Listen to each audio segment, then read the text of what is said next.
Thank you, everybody who is attending our STEM-LINC workshop entitled Unlocking Productivity Everyday AI Solutions. My name is John Teleha. I'm the engineering librarian at North Carolina A&T State University. I've been with the university for 30 years. I am also a director at large for the STEM-LINC organization.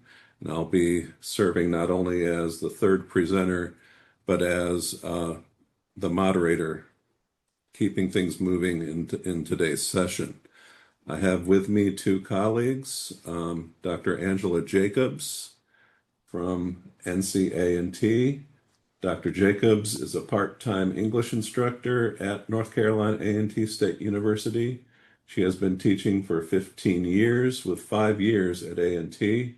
Her research interests include British literature, especially Black British literature before the 20th century, Victorian literature, and first-year writing, with an emphasis on teaching for transfer. My other colleague who will be going second is Katherine Howell. Katherine is currently a health sciences librarian at UNC Chapel Hill, at the Health Sciences Library at UNC Chapel Hill. She supports research activities, provides instruction, and conducts in-depth consultations and expert literature searches across a variety of health science disciplines. Prior to coming to UNC, she was an assistant professor and research and instruction librarian at North Carolina Agricultural and Technical State University, where she supported students and faculty in the College of Health and Human Sciences. She received her MSLIS from the University of Illinois at Urbana-Champaign. And my credentials, I told you I was 30 years here at A&T as the engineering librarian. I've also been an active member of the American Society for Engineering Education's Engineering Libraries Division for over 25 years. I've held the job titles of evening librarian, outreach librarian, head of reference and instruction services, and I now report to the dean as special projects and engineering librarian. I support faculty, PhD, master's, and undergraduate research in both the College of Engineering and the Joint School for Nanoscience and Nanoengineering. Again, thank you to everyone who's attending today. I'm going to stop sharing my screen now and let Angela begin her portion. All right. Hello, everyone.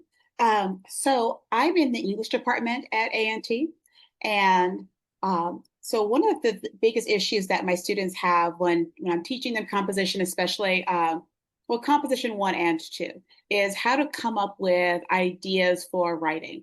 So I'm going to share with you. Okay.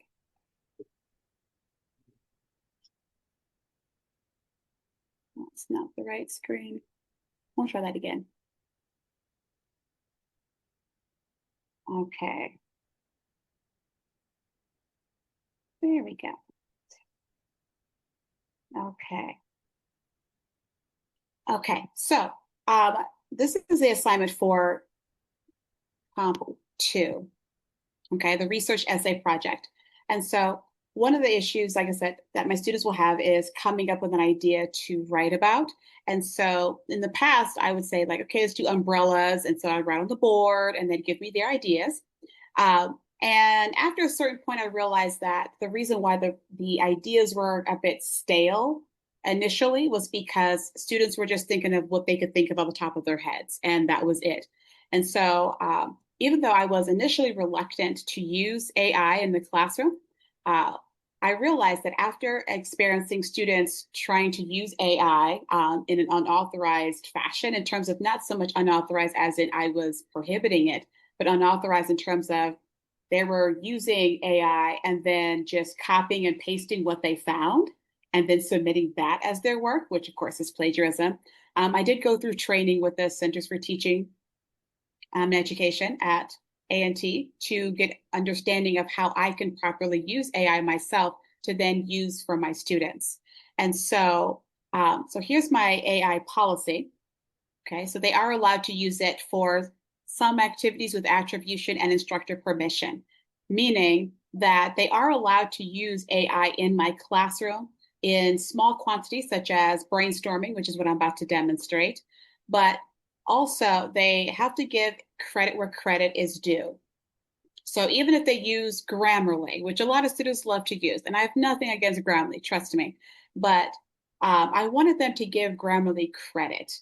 So when they use things like that, you know, if it's not you doing it and it's not coming from my getting help from the writing center, I wanted my students to give those systems credit. Okay, so the use of large language models and other generative AI technologies, including tools like ChatGPT, is allowed for specific activities or assignments the instructor designates. Students must clearly indicate when AI-generated content has been used and cite the specific language model and platform employed, following the citation guidelines specified by APA or MLA.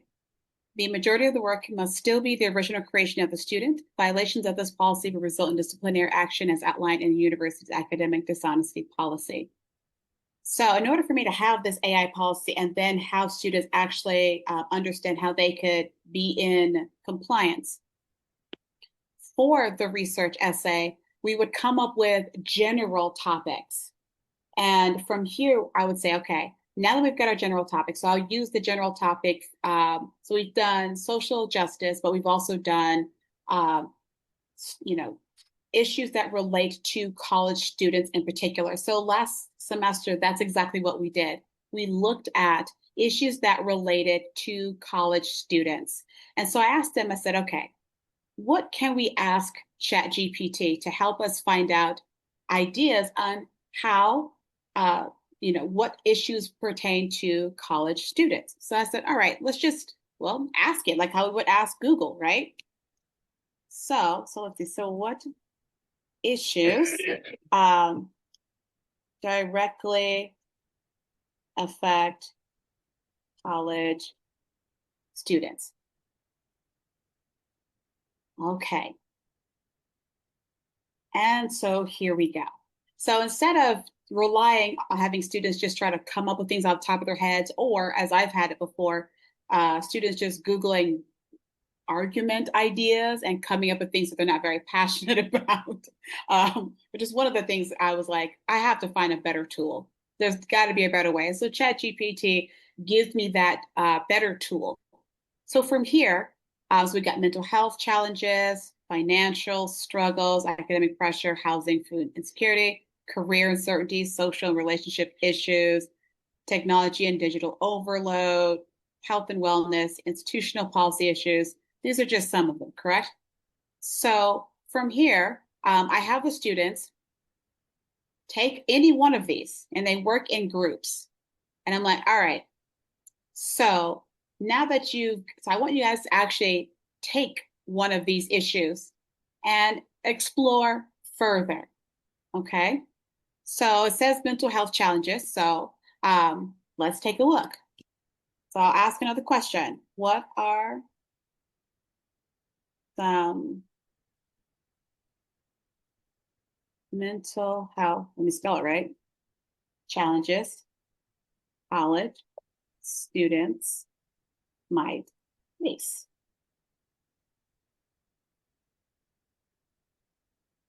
Okay.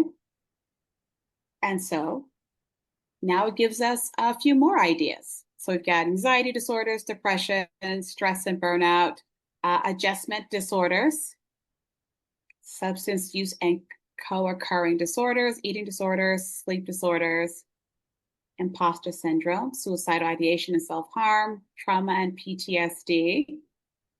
Okay. And so from here, this is where I have students. So once and I have them as a part of their homework, I will have them actually take a look at these issues that ChatGPT is coming up with. And then I tell them, okay, from here, this is how we're brainstorming. So this is how I'll show them how they can use ChatGPT in an authorized fashion. I said it should help you with brainstorming, but Also, we have to keep in mind when we're using large language models, we have to keep in mind things like bias, and we have to keep in mind hallucinations. And so I discussed with them as well about what those are, because oftentimes students will use AI tools and they'll think that even though it says here, disclaimer, ChatGPT can make mistakes, check important info. Not very many people, as we've seen even in the media, will do that, right? Like they'll go through ChatGPT and be like, haha, it's correct, and I will use it all instead of double checking. So from here, this is where I actually tell my students, pick three things that you want to take a look at further. And actually do a broad Google search. And then when you're done with that broad Google search, you can go through things like Google Scholar. I also have them go through the actual library, that Blue for Library. So for English, I know, right? For the English department, our library liaison is Carlos Grooms. And so I'll have him come in as well and show the students how to properly use the information that they've learned from Chat GPT, right? So it gives you some really cool ideas, but because we know that it can have bias and we know that it has hallucinations, you don't know if all the information it's given you is actually accurate. So you need to take it from here and look into sources and areas that can give you more accurate information. So I show them how it's a wonderful launching pad, but you should not actually just copy and paste, because I have seen students just copy and paste. And I know it came from ChatGPT because sometimes they forget to take off the questions. So like, so, I put a question here and sometimes if you copy and paste, it'll keep the question, right? And so I'm like, go through the Google's basic Google search, because we know students are going to go through Google anyway, but go through Google Scholar. I show them how to go through Google Books. And then, of course, Blue for Library. And then Mr. Grooms will show the students how they can take the ideas that they have found on ChatGPT and use that as a launching pad for their research. And then the end product will be a list of research questions that become the master questions for the class. And then everybody can then you take that list of questions and use that one of the questions as the basis of their entire research project.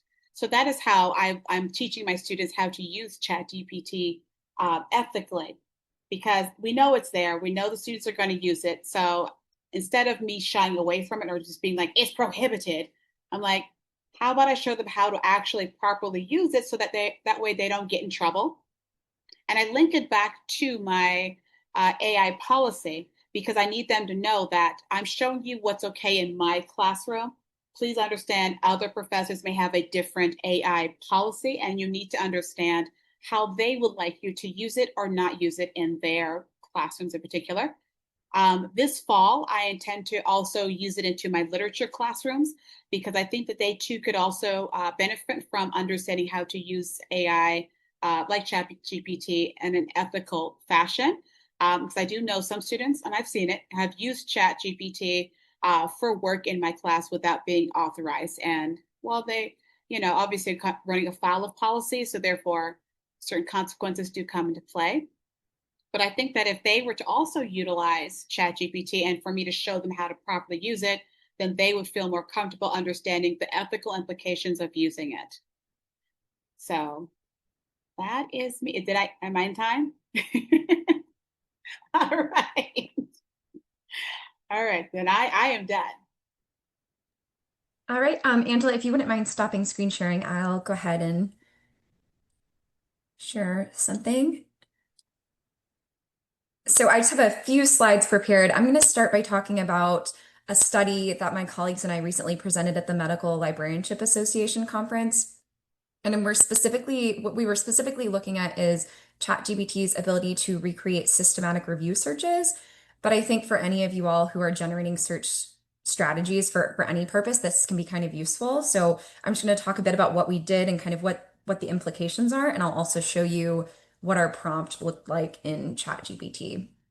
So essentially, we decided to test ChatGPT's ability by comparing it with gold standard searches. And so in medical librarianship, Cochrane review searches are kind of considered really reputable, really great sources. So we looked at those searches and tried to see how ChatGPT compared with that. We looked at precision and recall with like a set of included studies.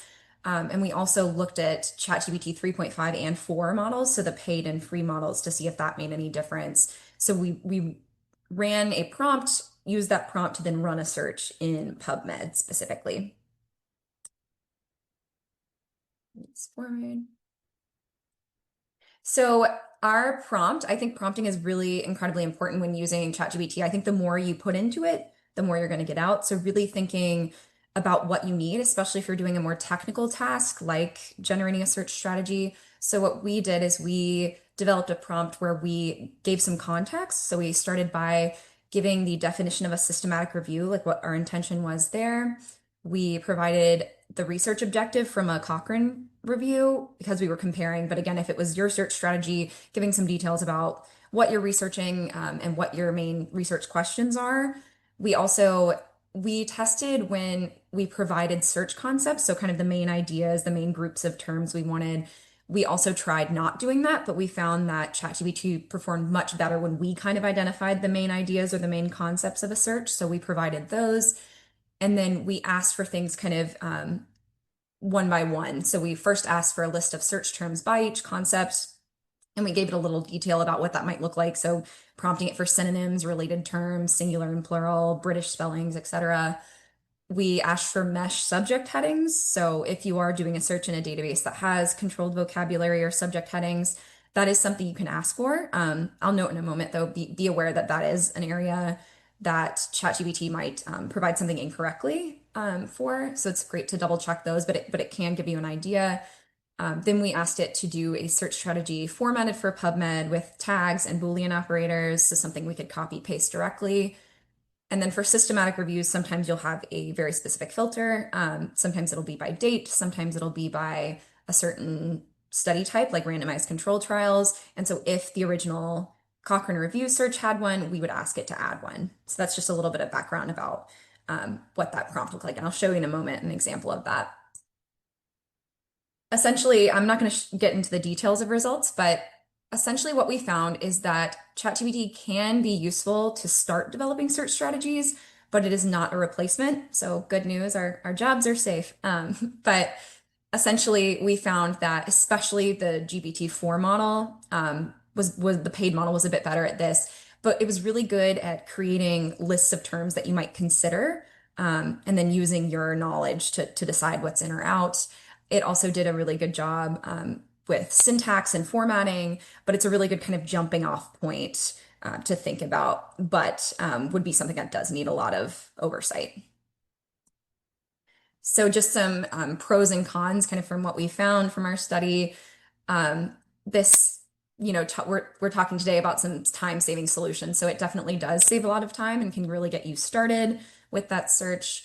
And we found that there were very few errors with syntax or logic. So it did another thing you can use it for even more simply is if you have a search strategy, let's say you're translating it from one database to another, that's another excellent thing you could ask ChatGPT to do is like, remove the quotes, change the field tags, those kinds of things. It's really good at that. But some cons I must note. First, we saw a lot of fake mesh terms or fake controlled vocabulary. So hallucinations were present and those needed double checking.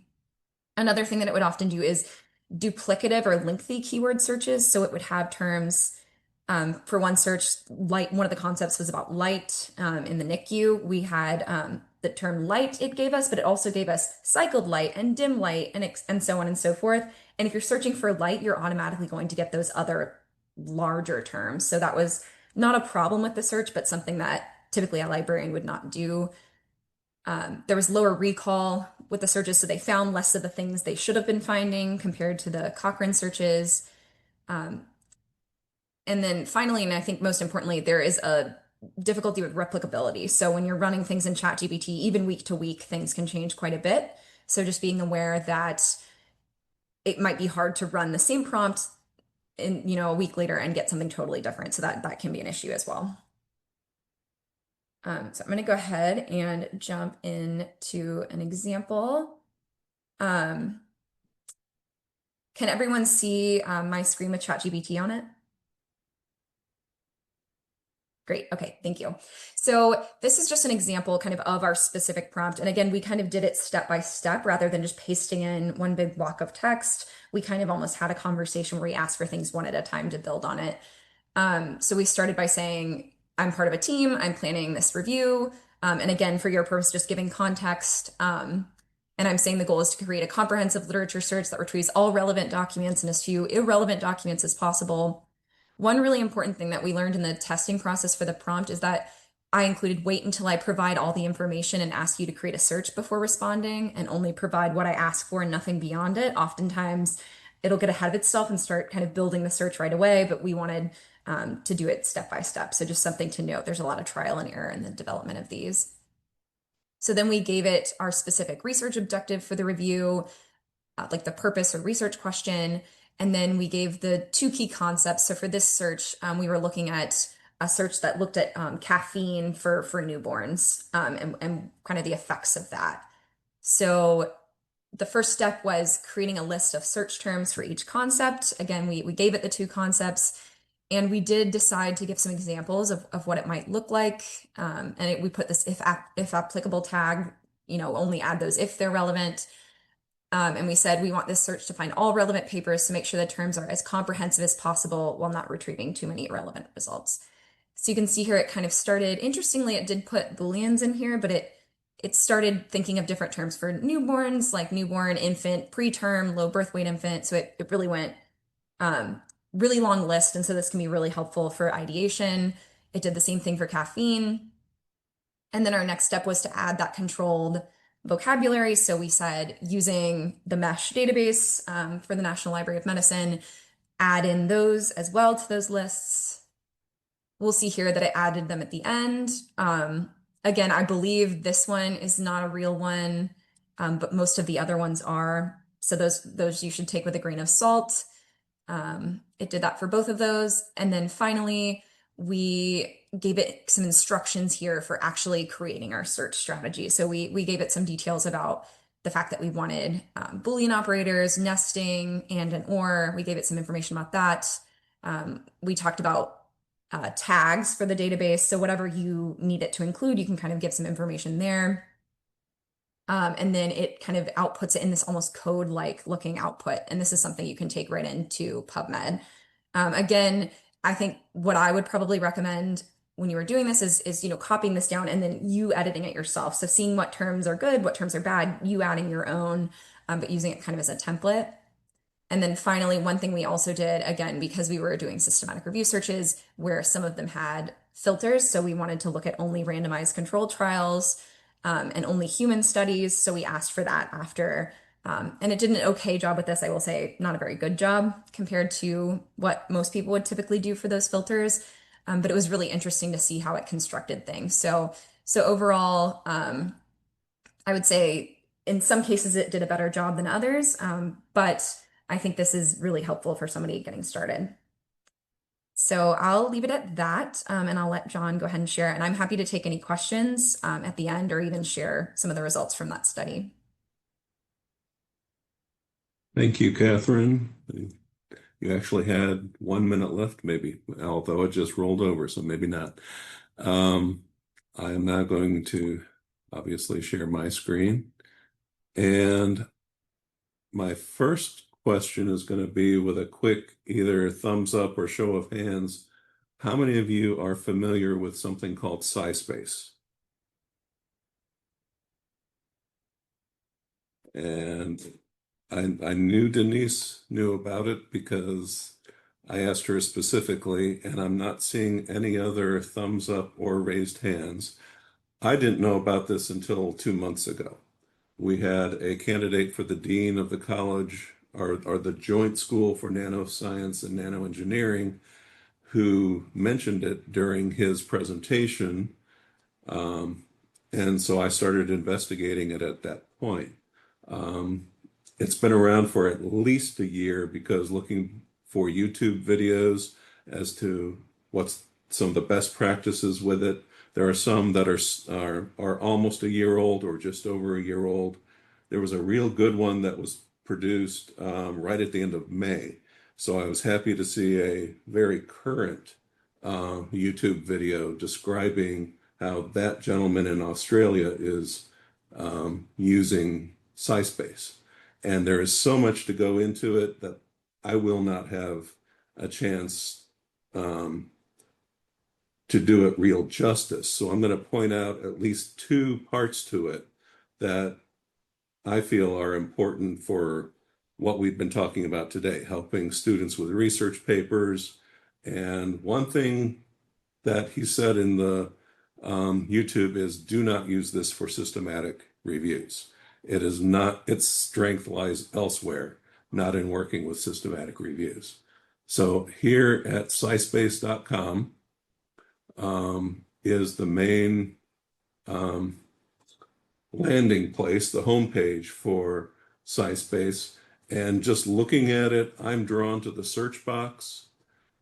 But if you scroll down, there are several other things that you can do within the SciSpace environment. And those items are also duplicated on the left-hand side. So if you start using it, you'll want to switch on the left-hand side instead of coming back to the main page and choosing the icon all over again. So I jumped right into a search, and one of the searches I did was something personal to me. And so what's the best way to get rid of visceral fat? There are 3 modes within this environment, the SciSpace environment. There's something called the standard, high quality, and deep review. And I didn't share, and I will now, that there's a pricing structure with this. The free version is the standard version, and it's the only one I have explored so far. I have not dug deeper by going to a premium or an advanced, and the more you pay, the more you can use the other buttons that are up here, the standard, the high quality, or the deep review. So it's looking at 5 papers, and it's suggesting 10 resources that help to answer the question. And so you've got at least 2 different items that come out of those 5 papers. If you were to click on these buttons at the bottom, the filters, if you want to filter it just to open access papers, well, your description in that box changes. The papers that you have available to you change, or the suggested papers that you have available to you change. And there were now 3 examples. Actually, there's still just 2 examples. Maybe it's when I click on the top papers in addition to open access that it gave me a 3rd set of criteria. And he talks in the video about using these as your topics. Yeah, so exercise, diet, and genetic factors. So going to the top papers brought in some more serious research. And again, this is the searching feature of SciSpace. And as with other citation or searching tools, Semantic Scholar, Cite AI, because I've only known about it for 2 months, I haven't delved deeply into how these articles get into SciSpace, whether people are uploading them and suddenly they're part of the SciSpace universe, I'm not sure. But if you see PDF, you can actually read the PDFs right here in the SciSpace environment. There is the ability to dig a little deeper with these suggested columns. When you're in the free version like I am, you can only do up to 5 columns. And right now we have 2 columns. So if I wanted to look at the problem statement for these articles, it reads the PDF and it tries to extract what it believes is the problem statement for that article. So it starts to help you analyze the papers. And like I said, I'm thinking this is a little scary because I've been teaching literature reviews for 30 years, and this is cutting out a number of the steps. He does recommend you still have to read the papers, make sure the information that it's suggesting is accurate. There could be hallucinations, as Angela said with ChatGPT. So we can add a problem statement. We can add a findings or results or conclusions column, and maybe the methods used. And maybe I should have gotten those in reverse order. If I try to add another column, it'll tell me you need to upgrade to a more expensive version in order to take advantage of that other column.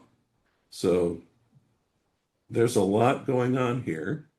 And like I said, I'm still learning about it, but I want to make it, I want to notify the scholarly community that this exists.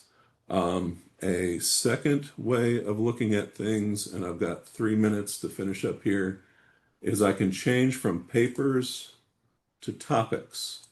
So if I need to brainstorm, if I don't know anything about a topic, I can switch and, well, let me, the other way to get to topics is to click on Find Topics. Okay, I wanted to start over from scratch again, rather than just switching from there. And now if I wanted to,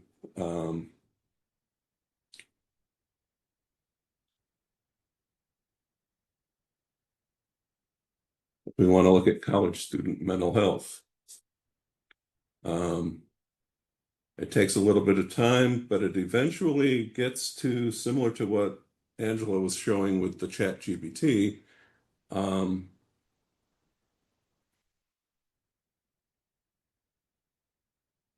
there's a notebook built into this system. For me, I'm old enough to have written a paper in high school using index cards. And you made notes on an index card and you said which item you got that note from. Well, that's a similar idea to the notebook that's built into this system. You can take notes as you go along.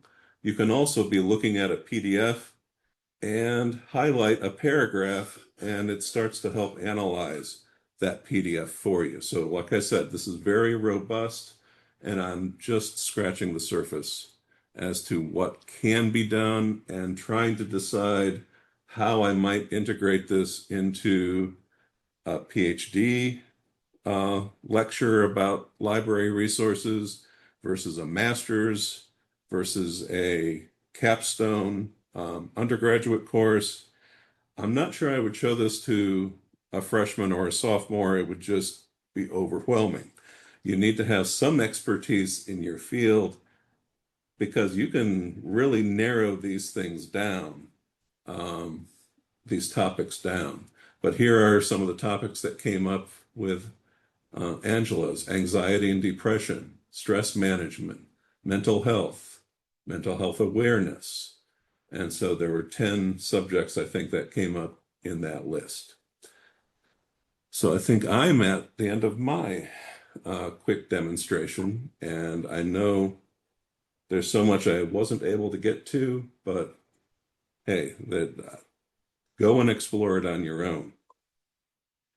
At this point, I'm going to stop sharing, and this is where we open up the floor for other questions. Are there any questions for any of the presenters? And feel free to unmute yourself or type it into the chat. I don't see. Hi, John. This is Siobhan.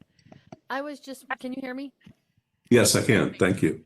I was just wondering on the Sci space, is it current? Like, you know, how ChatGPT, the original, they were saying it's 2 years behind. And where is it pulling its data from? Is it coming from Google Scholar or some other type of database? You are asking the same question I'm trying to ask as well. Um, and I don't know the answer at the moment. Okay. And the YouTube video that I watched on it, he did not indicate that he knew where they were gathering their data from as well. But you do have the ability to upload a PDF. I don't know if you're doing it in your own personal space so that it doesn't get incorporated into the rest of the um, AI system, or if it automatically gets absorbed like a Borg. I do see, I did a quick search while you were talking, and I did pull back an article from May of 2024. So that Mhm. tells me maybe it's a little bit more current than 2 years, but that's a very cool tool. Thank you for sharing. You're very welcome. And I'm trying to remember when I did the search. I'm looking at my results now. So are there any more questions? Uh, I was just going to say I'm from public libraries, so I'm not academic library. I'm not working with students per se, but I write a lot of grants, and this will be super helpful with grants because I can put in a topic and like decodable text and get some relevant information that I could use for background info when I'm writing a grant to justify why I'm writing the grant. So this is really cool. Excellent. And Candace, you have your hand up?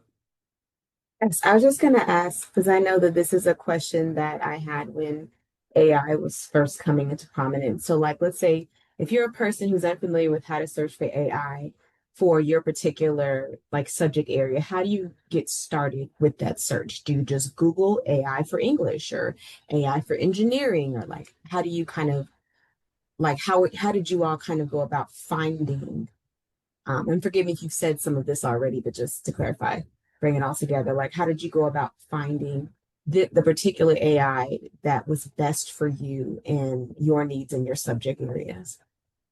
Yeah, I'm still trying to determine if it is the best for me. Yeah. So I appreciate the question. There's many of them out there. Mhm. In fact, preparing for this, there is a LibGuide created by an engineering librarian from the University of Connecticut that has all kinds of categories for AI.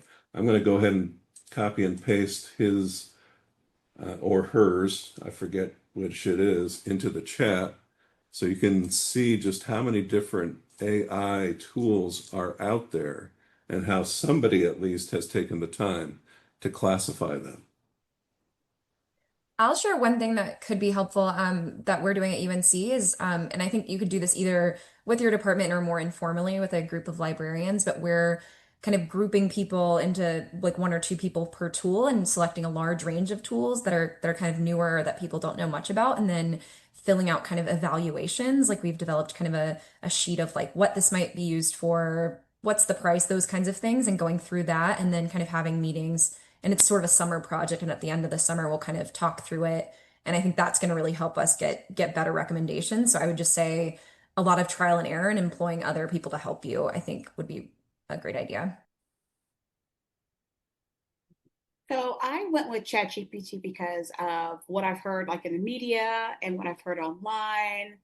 Um, and so I know it's the most popular one that I know students are most likely to have heard about, which is how I said, okay, let me get trained on how to properly use it. So therefore I can help my students properly know how to use it and understand its limitations as well as its affordances. So I went with that one because yeah, the students were already doing it. And I was like, let me help y'all not, fail your classes in a blaze of glory for plagiarism. Like, I know what you're trying to do, and I know you're thinking, I don't. Because I mean, one of the things that I had to understand is that um, a lot of students, because of all the they had to do a lot of tests because I've taught high school too. They had to do a lot of testing, and a lot of times they don't realize that the knowledge that they're being given is not just for the test. And so they don't tend to trust that they actually have a knowledge base. And so then they rely on things like just going onto the internet to find information to help supplement what they think that they don't have, and trusting it too much. And so that's why I said, well, let me get properly trained on ChatGPT so I can show them how to trust their own instincts and develop research knowledge and research skills so that way they can interrogate these kinds of systems. So in effect, helping them with information literacy as well as digital literacy. You all.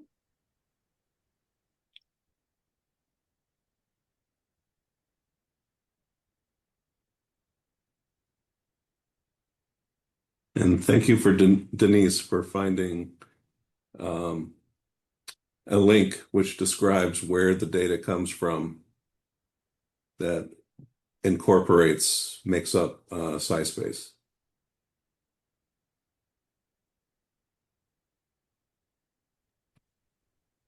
You're totally welcome. Consider me the background researcher.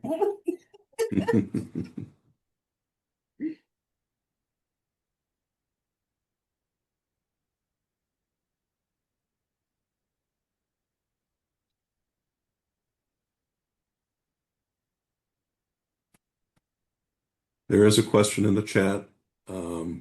Angela just touched on this, but the person's wondering if you all can speak to how you prepare your students for the limitations of AI, hallucinations, etc., as part of your process.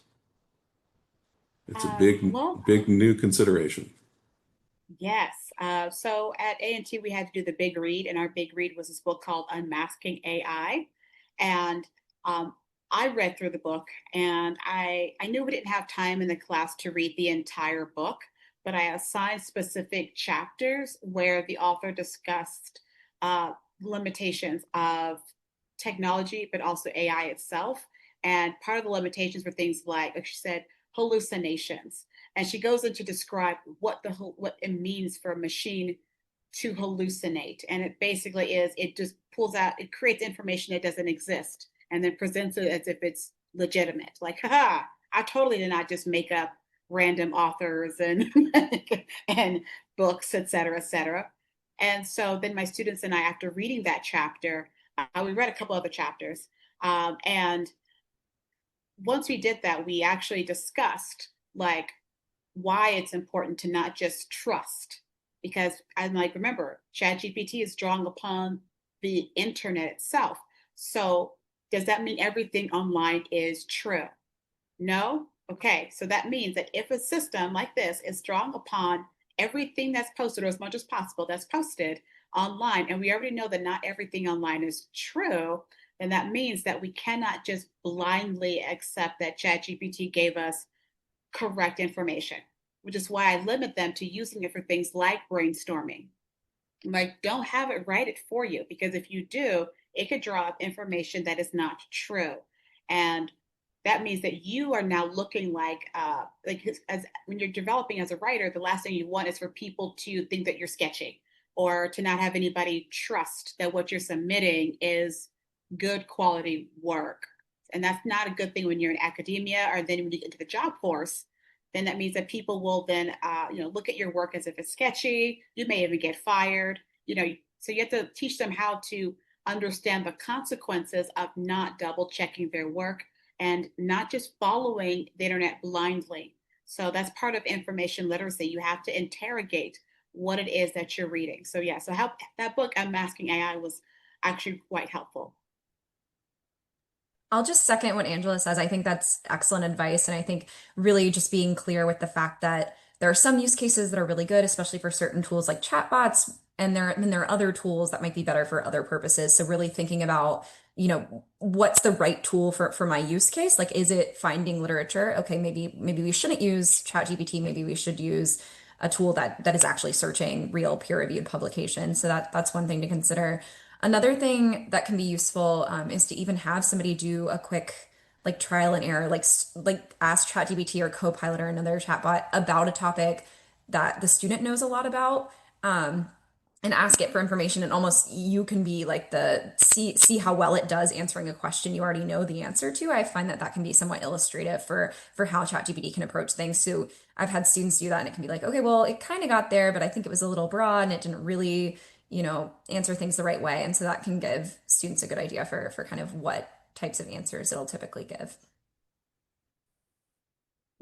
One follow-up to this discussion is we've heard recently in the news about a certain cabinet secretary who submitted a report that had hallucinations in it, that at least 7 or 9 of the references that were mentioned in the report did not exist. So to issue a government report at that level and not understand the limitations of ChatGPT, well, the buck stops where the buck is supposed to stop. But Angela mentioned maybe people would lose their jobs over things. We shall see. The jury is still out, I guess. And I'm not seeing any more questions in the chat, but we'll give you back a few minutes of your time. I appreciate everybody coming, and thank you all.